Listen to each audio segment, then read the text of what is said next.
Were you drafted into the Marines? How did you get in the No, Marines? no. We went to Buffalo Okay. one night, 5 of us, and 3 of us passed. I passed because I told them I was Swedish.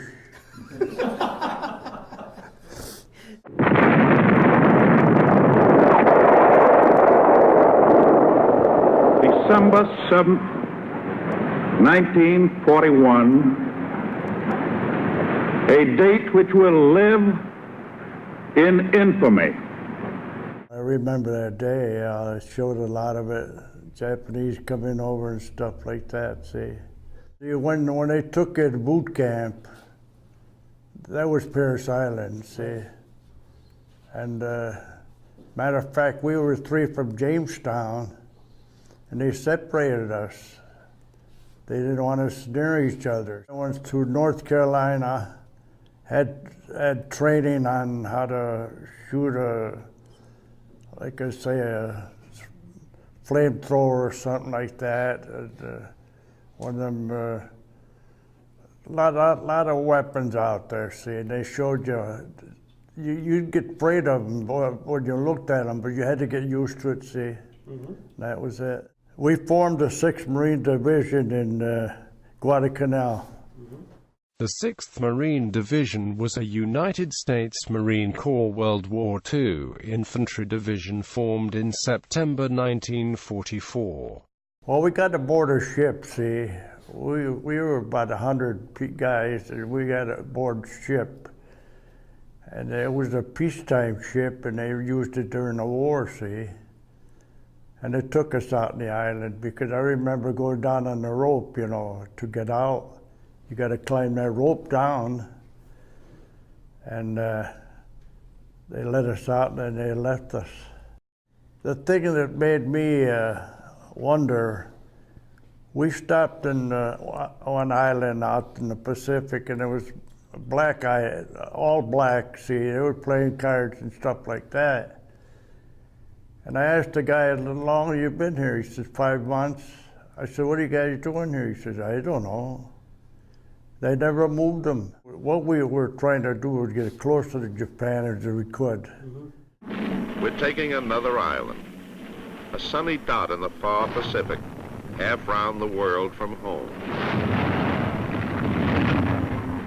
We'd stop over here, Japan's over here, and we'd stop down here, we have a war down there, and they're all taken by the Japanese, you know, and you got to kill them to get on that island. You have an article in a paper here, it's a 1992 paper, it talks about your friend Martin Sokolov. Yeah, my Jewish friend, yeah. My Jewish friend, you know, he had everything, you know, before he joined the service. And first thing he went up to the office, and he told the commander, he says, I'm a good driver. He says, the guy says, are you? Yeah. He says, well, we went to an ammunition dump, and we stayed there for a while. And he says, you could drive a Jeep. And then Marty says, I got a friend of mine that I could use too on that. So he took me on. I never had a car, never got in a car, see? So a lieutenant sat next to me, and he said, make the rounds, and I didn't know how to drive. And I thought going around a corner, you put the foot on the gas, and then I went on 2 wheels, and the lieutenant told me stop.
day when you landed on Okinawa, Yeah. April 1st, 1945. Well, we were never told where we were going, see. It's going towards Japan, whatever island we hopped, you know. Well, as you were landing in Okinawa, tell me what happened. What happened to you? Well, they sent 3 of us to find out where the Japs were around us, because we were getting hit on this side and that side, and we didn't know to go forward with it. This is nighttime, see, and it's me and a couple other guys, and the first thing I know, this guy falls, and I went up to him as a lieutenant, and I got his rifle there, his machine gun, and the other guy told us, get the hell out of here. He says, they're surrounding us. I said, what are we gonna do? So we started to run, and I got up, I started running. The first thing I know, I felt my head, it was real hot. And I felt the blood coming down, see? And I got shot through the head, and I ran as fast as I could and fell in a foxhole. And I lost consciousness. And the next day, they tell me this. The next day, they picked me up, put me where they're dead. And one guy said, this guy moved, see? And they had a hospital ship right outside, you know. It wasn't a big ship, no bigger than this room. And it took me to Guam, and from Guam they flew me to San Francisco. I don't know what happened to my dog tags. See, I usually had them on. And they said there was no dog tags on me. And we were with the 10th Army, because after we got in with the Japs, the 10th Army come in, and then they put me with the dead, and there was a lot of soldiers there that died, see, the week before that. And they put me in an Army hospital and stuff like that. And I couldn't talk or see for 3 months, see. And my face was on this side like that. And the doctors, they didn't know, they couldn't touch me. And it took about 9-10 months for me to get around to tell them who I was, see. And I can't hear out of this ear, and I can't see out of this eye. And well, like this doctor told me, so you know, if you had any brains, you'd have been dead. So I thanked him for that. So that's it. The battle on Okinawa ended on the 21st of June 1945. The 6th Division was credited with over 23,839 enemy soldiers killed or captured, and with helping to capture 2/3 of the island, but at the cost of heavy casualties, including 576 casualties on one day alone, a day described as the bitterest fighting of the Okinawa War campaign. I couldn't open my mouth because it broke my jaw. My teeth rotted. I was on liquid diet. I had to take all my teeth out. And I couldn't see good. They tried to put glasses on me, and I just couldn't see it. It hurt. Matter of fact, right now, if I touch my eye, it hurts. From this way, it hurts. Over here, it's okay. And you figure you got to get used to it all. That's all you could do. Yeah, that's what I worried about the most is my mother, see, because we were 4 boys out there, you know, and I was worried that one of us is going to get hit and make it miserable for her. You know, when I come home and I started to walk, I wouldn't even step on an ant. I wouldn't want to kill an ant. My wife would say, "What are you doing? You tap dancing?" And I says, "No." I says, "I just don't want to kill that thing there, or whatever it is." See, I never went hunting or anything. One thing, I got married about a year after I got out, but I couldn't sleep with my wife. Mm-hmm. She says I was choking her one night, and one night I was chasing her around the room. See, and we had to have different rooms. She had to lock her room up. I told her, "I love you." "Yeah, you love me, okay." I've seen the worst of it. When we had the Japanese in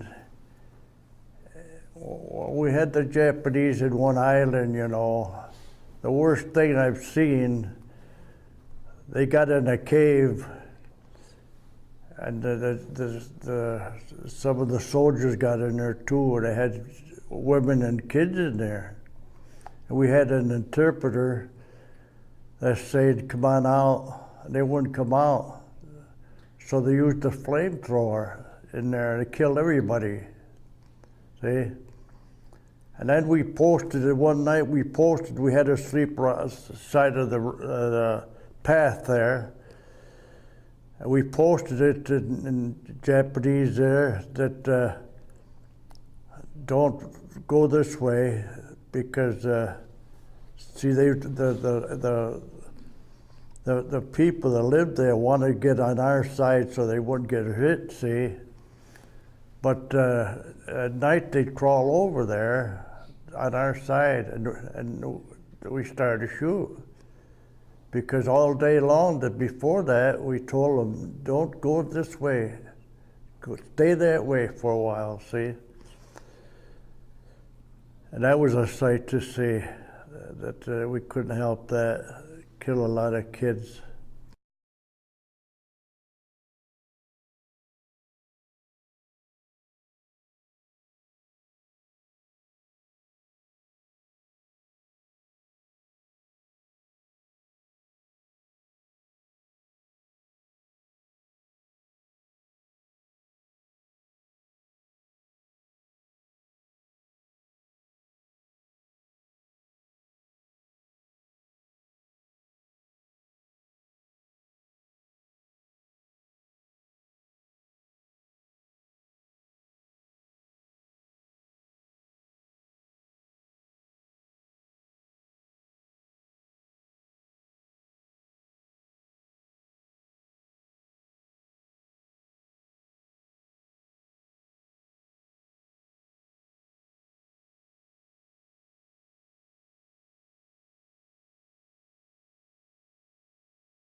A lot of guys I know would cry all the time, and I'd tell them, I said, "What are you crying for?" He said, "I want to go home," and stuff like that. "Look, you can't," you know, stuff like that. I said, "You're just hurting yourself by crying."